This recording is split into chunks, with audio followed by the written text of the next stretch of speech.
दोस्तों, एक बार की बात है, एक इंडियन लड़का अपनी माँ के साथ एक बड़े और शानदार वीआईपी मॉल में कपड़े खरीदने आया था। माँ बेटा आराम से दुकानों में घूम रहे थे और कपड़े देख रहे थे। तभी मॉल के बाहर एक महंगी लग्जरी कार आकर रुकती है। उसमें से उतरता है एक पाकिस्तानी अमीर आदमी। वह अंदर आते ही इंडियन लड़के और उसकी माँ को देखता है और जोर जोर से हंसते हुए बोलता है, अरे भाई, तुम जैसे लोग भी वीआईपी मॉल में आ गए। ये जगह तुम्हारे लेवल की नहीं है, तुम्हारे लिए तो सड़क किनारे की दुकानें ही ठीक हैं। आसपास खड़े लोग भी हंसने लगते हैं। ये सुनकर इंडियन लड़के और उसकी माँ की आंखें भर आती हैं। माँ बेटे का हाथ पकड़ती है और बिना कुछ कहे मॉल से बाहर चली जाती है। बाहर आकर इंडियन लड़का गुस्से और दर्द में कहता है, एक दिन मैं इतना बड़ा बनूंगा कि तू भी मुझे पहचान नहीं पाएगा। अगले ही दिन इंडियन लड़का उसी वीआईपी मॉल के पास एक लग्जरी रेस्टोरेंट में काम शुरू करता है। वह वहाँ वेटर का काम करता है, बर्तन धोता है और किचन में मदद भी करता है। दिन रात मेहनत करता है। एक दिन वह किचन से एक केक लेकर आ रहा होता है, तभी उसका पैर फिसल जाता है और वह जमीन पर गिर पड़ता है। केक खराब हो जाता है। रेस्टोरेंट का मालिक गुस्से में आ जाता है और उसे नौकरी से निकाल देता है। इंडियन लड़का कुछ नहीं बोलता और चुपचाप वहाँ से चला जाता है।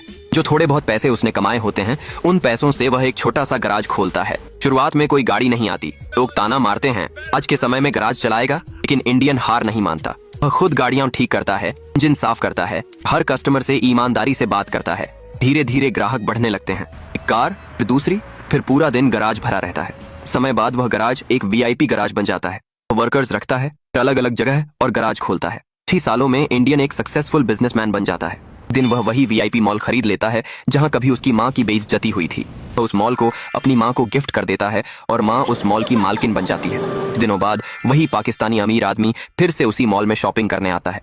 जब वह काउंटर पर पेमेंट करने जाता है तो सामने उसे इंडियन की माँ दिखती है। वह चौंक कर पूछता है, तुम यहाँ कैसे? माँ शांति से मुस्कुराकर कहती है, आज ये मॉल मेरा है, ये मुझे मेरे बेटे ने गिफ्ट किया है। तभी मॉल के बाहर एक और शानदार कार आकर रुकती है। उसमें से वही इंडियन उतरता है, अब पूरी तरह बदल चुका। पाकिस्तानी गुस्से में कहता है, अगर इतना बड़ा आदमी बन गया है तो मुझसे रेस में जीत कर दिखा। इंडियन बिना घबराए चैलेंज एक्सेप्ट कर लेता है। दोनों की गाड़ियां लाइन में लगती हैं। रेस शुरू होती है। शुरुआत में पाकिस्तानी की कार आगे निकल जाती है। लोग शोर मचाने लगते हैं, लेकिन इंडियन अपनी पूरी स्किल लगाता है और धीरे धीरे बराबरी पर आ जाता है। दोनों गाड़ियां एक सी स्पीड में दौड़ती हैं और एक साथ फिनिश लाइन पार कर जाती हैं। रेस ड्रॉ हो जाती है। अब फैसला आपके हाथ में है। अगर आप पाकिस्तानी को सपोर्ट करते हो तो कमेंट और सब्सक्राइब करो, और अगर आप इंडियन को सपोर्ट करते हो तो लाइक और सब्सक्राइब करो। किसमें है असली दम?